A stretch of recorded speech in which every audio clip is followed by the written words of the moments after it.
12:09. Vamos a Brasília agora, dia muito movimentado na capital federal em um dos três poderes. No Supremo Tribunal Federal, há movimentação importante, claro, porque o ministro Luiz Roberto Barroso será empossado hoje, será o substituto de Rosa Weber no cargo de presidente do STF, vai cumprir mandato de 2 anos, ficará, portanto, no cargo até outubro de 2025. Rafael Procópio está por lá e traz mais detalhes para a gente. Rafael, boa tarde. Boa tarde a todos que nos acompanham. Exato, está marcada aí para as 4 horas da tarde essa posse do ministro Luiz Roberto Barroso como presidente do Supremo Tribunal Federal. Como vocês bem falaram agora, indo agora, pegando entre aspas a vaga, assumindo a vaga da ex-presidente Rosa Weber, que se aposenta agora compulsoriamente no próximo dia 2 de outubro, que é quando ela completa 75 anos. A cerimônia de posse vai ter uma apresentação da cantora Maria Bethânia, inclusive interpretando o hino nacional, e vai ter a presença também do presidente da República, que a gente lembra que amanhã se submete a uma cirurgia na região do quadril.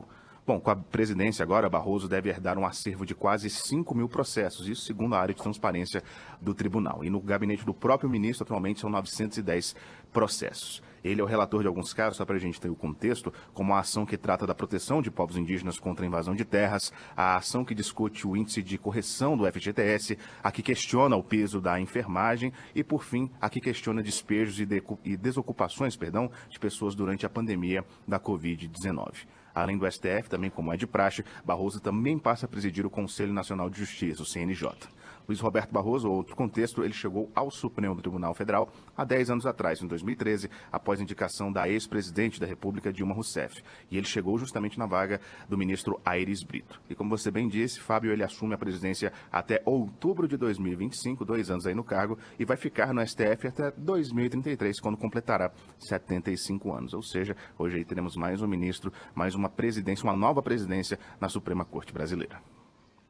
Tudo bem, obrigado, Rafael. Só para a gente recapitular, que horas começa a sessão, a cerimônia? Obrigado, Débora. E para quantos convidados mesmo?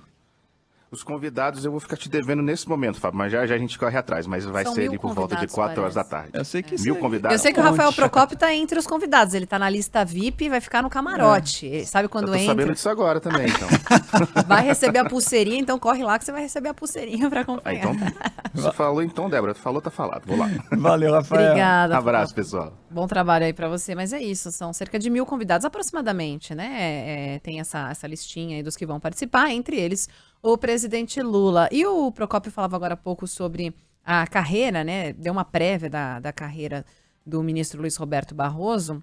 E quando a gente fala de aposentadoria compulsória, tem a questão dos 75 anos, ele tem pelo menos 10 anos a menos do que isso. O Sandro Badaró está aqui para contar para a gente, também agora da expectativa da chegada, né, assumir o posto. Sandro, boa tarde, seja bem-vindo. Boa tarde, Débora. Boa tarde, Débora. Boa tarde a todos. 10 anos de expectativa de carreira ainda e 10 anos de carreira efetivamente. Ele entrou no Supremo Tribunal Federal há 10 anos, foi indicado em 2013 pela então presidente Dilma Rousseff, natural do Rio de Janeiro.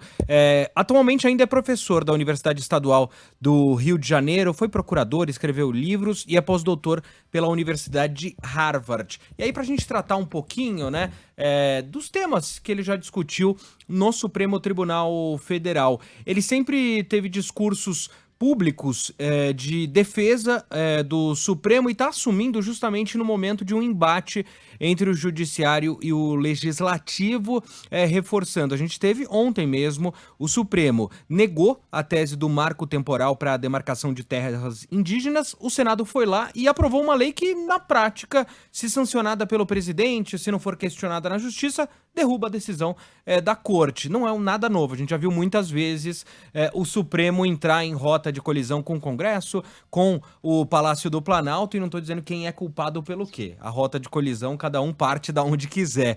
Em outros momentos, Barroso defendeu que o tribunal não tem um lado político.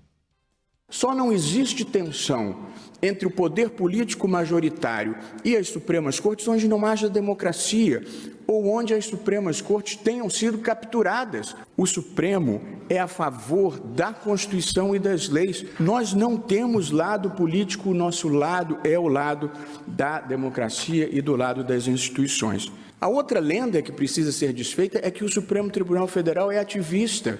Ativista, em sentido técnico, significa levar princípios vagos a situações que não foram previstas pelo legislador. Bom, um desses temas que colocou Barroso de um lado, depois o Supremo Tribunal Federal e os políticos foram privilegiados. Foi em 2018 que o ministro Luiz Roberto Barroso foi autor de uma ação determinando senadores e deputados podem ser julgados por crimes não ligados ao mandato na justiça comum. O foro por prerrogativa de função aplica-se apenas aos crimes cometidos durante o exercício do cargo e relacionados às funções desempenhadas. A competência para processar e julgar as ações penais não será mais afetada em razão de o agente público vir a ocupar outro cargo ou deixar o cargo que ocupava, qualquer que seja o motivo. Bom, e hoje a gente tem, né, o Procópio falou, aquela história de a política, o judiciário dá voltas, né? Possivelmente teremos um discurso de Barroso defendendo o Supremo, elencando quais são as pautas prioritárias, ou não, né? Talvez ele não fale isso. E o decano, tradicionalmente, o decano, agora o ministro mais velho da corte, Gilmar Mendes. Sim. E ele vai elogiar a trajetória de Barroso, não é de se esperar ataques ou rixas ou qualquer recado, é uma coisa protocolar. Pois bem, lá no julgamento da ação que proibiu doações eleitorais, Barroso votou a favor do veto. Desagradou parte da classe política e protagonizou na história recente um dos momentos mais quentes do Supremo Tribunal Federal. A gente já viu discussão entre vários ministros. Para quem quiser, tem no YouTube compilados e compilados. Um deles... Ficaram famosas as discussões de Joaquim Barbosa e Lewandowski, sobretudo na época do mensalão, né?